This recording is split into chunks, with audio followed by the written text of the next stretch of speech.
So tuluyan nang tinanggal ng TNT tropang 5G etong si Darius Days kung saan pinalitan ito ng isang familiar na import at ito ngay si Raleigh Hollis Jefferson. Si Darius Days ay opisyal ng pinakawalan ng koponan. Bagamat maganda ang simula ni Darius Days sa unang dalawang laro, biglang bumagsak nga ang kanyang puntos sa mga sumunod na laban. Kung maaalala nyo sa huling pagkatalo noong mga nakaraan na sa laban ng TNT kontra sa Terra Firma, nalimitahan lamang siya ng 10 puntos matapos magtala ng malamyang 3 of 11 shooting sa field. So batay nga sa ilang nababasa nating mga report din dito, naging hindi epektibo ang laro nitong si Days para sa title defense ng koponan. So sa mga hindi nga po nakakaalam din, bago pa man din pala ang anunsyo ng TNT, ay naglabas na pala ng pahayag ang koponan ng Illawarra Hawks mula sa National Basketball League o NBL ng Australia na pumirma na si Days ng 1 taong kontrata para maglaro sa kanila. At dito naman tayo sa bagong import ng TNT na si Raleigh Hollis Jefferson. So, desisyon pala talaga ng koponan na palitan si Days upang patatagin ang kanilang kampanya sa liga. Batay sa nakalap nating impormasyon, kinumpirma umano ni Team Manager Jojo Lastimosa ng TNT na binalik ng TNT kuya ng kanilang resident import na si Ronday upang pansamantalang palitan si Days habang inaantay ang pagbabalik ni Ronday Hollis Jefferson sa Oktubre. So si Raleigh nga ay pinalitan si Darius Days sa TNT upang magdala ng maayos na laro, depensa at enerhiya na nawala dahil sa mababang kondisyon ng huli. Si Days nga ay napuna ng TNT head coach na out of shape at mabigat umano ang katawan, habang si Raleigh ay kilalang laging handa at nasa tamang kondisyon para sa matinding takbuhan. May karanasan na nga etong si Raleigh Hollis Jefferson sa TNT tropang 5G matapos maglaro noon bilang import noong 2023-2024 Commissioner's Cup. Kaya kabisado na niya ang estilo ng koponan at mga kakampi.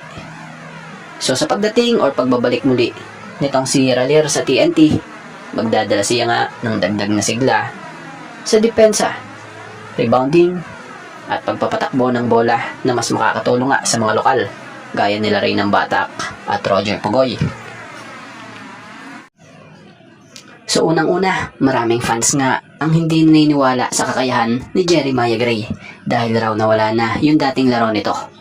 Pero hindi nila alam, mahirap bumalik sa dating laro kung ang minuto mo naman pasundot-sundot lamang na tila parang pigil. So di naman natin mapagkakaila, siguro nga inaalalayan o iniingatan lang din ito nila coach team dahil alam naman natin na hindi biro ang injury ang pinagdaanan niya. Pero kung titingnan mo nga sa panahon ngayon, matagal-tagal na rin yun na masasabi mong nakarecover na talaga ito. So siguro mas okay sa puntong ito kung bigyan na itong si Jeremiah Gray ng disente at mas mahabang minuto, hindi yung pasundot-sundot lamang. So yan lang naman base sa opinion natin, dahil nga makikita mo naman sa kanya since nang wag na nga tayo lumayo. Kahit sa pagsisimula pa lang ng kasalukuyang conference sa Governor's Cup na ito, kita mo gustong-gusto niya talaga makatulong sa Hinebra kapag ipinapasok siya. Masipag dumipensa, humahabol sa bola at talagang nilalaban niya pa din. Kumbaga, para siyang hindi nauubusan nga ng energy sa game pag nasa loob So kagandahan sa player kasi na ito, talagang alam niya na kailangan niya mag-step up, especially sa offense, dahil nga wala sila Justin Brownlee at itong si Scottie Thompson. Kaya kung magagalit pa rin or ayaw nung iba kay Maya, hindi ko na alam sa inyo, baka kayo lang talaga ang may problema. Kumpara nyo naman sa ibang mga players din dito sa Hinebra na para bang wala pa rin sa sarili at ina-enjoy pa yung pagkakachamp last conference. So ito, sample lang din Maging PBA nga napansin din ito dahil mismong sa live nga nila, ginawa pa nila itong highlights na to ni Gray at ipinakita kung saan siya ngayon talagang gumagawa para makabalik nga po sa laro ang Hinebra sa larong ito ng Contra Ross. So makikita mo dito Contra Ross maganda at produktibo ang nilaro ni Jeremiah Gray para sa Hinebra. Bagamat natalo ang kanilang koponan, kita mo na pag nabibigyan or binibigyan siya ng minuto, nakakapag-provide nga po siya ng matinding enerhiya at mahalagang mga tres sa kanilang mga nagiging laban. So kung titingnan mo sa larong ito lang, nagtala nga siya sa limitadong minuto ng 11 points. So kita mo naman na maaasahan talaga siya, lalo na yung instant offense kung saan talaga siya kilala.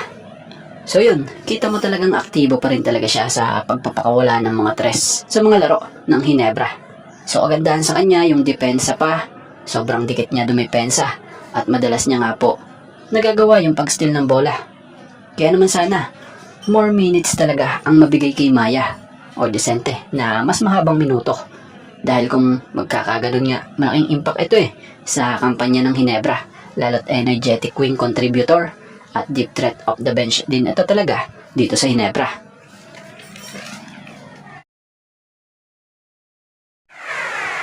So hindi nga umano makakapaglaro sila Dwight Ramos at AJ Edu sa Gilas, Pilipinas para sa Asian Games. Yan nga ang kinumpirma umano ng SVP batay sa naging article din dito sa ABS-CBN News by Kennedy Kaakbay. So credit po. So batay nga po sa naging dahilan ay dahil sa conflict umano sa schedule ng dalawang manlalaro kung saan may laro nga po ang kanilang koponan sa Japan B-League dito sa Manila sa September 9 at 10 na siyang sabay sa pagsisimula ng Asian Games Men's Basketball Tournament. So maghaharap nga ang Levanga Hokkaido kung saan maglalaro si Dwight Ramos at ang Ganma Crane Thunders kung saan naman naglalaro itong si AJ Edu na siyang gaganapin nga dito sa Pilipinas sa Mall of Asia Arena. So dahil hindi FIBA sanction ang Asian Games, kaya walang pilitan o obligasyon ang mga professional team na magpa-release ng mga tao o manlalaro.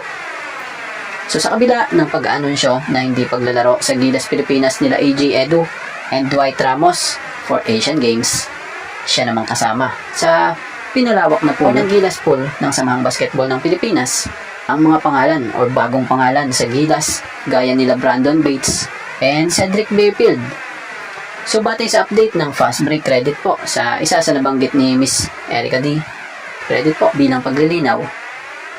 Ayaw naman natin pangunahan din sila coach team. Pero kung sa 30 plus na yan, nandoon naman yung mga mainstays natin ng Gilas. Plus, we were able to add additional names ng mga players na hindi necessarily eligible for FIBA competition as a local. Dagdag pa nga niya. So, looking at the long list, nandyan yung mga sila Bates, sila Bayfield. May mga bago tayong pangalan na makikita na hindi natin usually nakikita sa ating mga roster. So, bilang opinion natin dito, goods nga yan kung ganun. Pinalawak ang Gilas Pool for Asian Games. At least, maraming pagpipilian in case na may hindi makala sa original na lineup ng Gilas. So speaking of Brandon Bates, isa nga ito sa gaya sa sinabi na isa sa bagong pangalan din sa Gilas. So malaki din naman ang pwede nito maiambag in case na mapili siya kung sakali sa Final 12. Maaasahan ang presensya niya sa depensa, lalo na sa rebounding. Bonus na nga yung opensa niya. Kay Cedric Bayfield naman, pwede nitong maibahagi ang experience niya dahil sanay naman ito maglaro sa labas ng bansa kahit pa noon pa. Kilala ito sa pagiging mainit at explosive na scorer. Ayun nga, kilala siya sa kanyang kakayahang talagang kumana ng mga malalaking puntos at maging pangunahing sandata rin sa opensa. At bago nga ang lahat, baka naman po pwedeng makahingi ng isang subscription para sa ating channel or pakifollow na rin po kung nagustuhan nyo ang ating mga basketball update. At kung ito na may makakabigat para sa inyo, kahit isang like and share na lamang po. Maraming salamat po.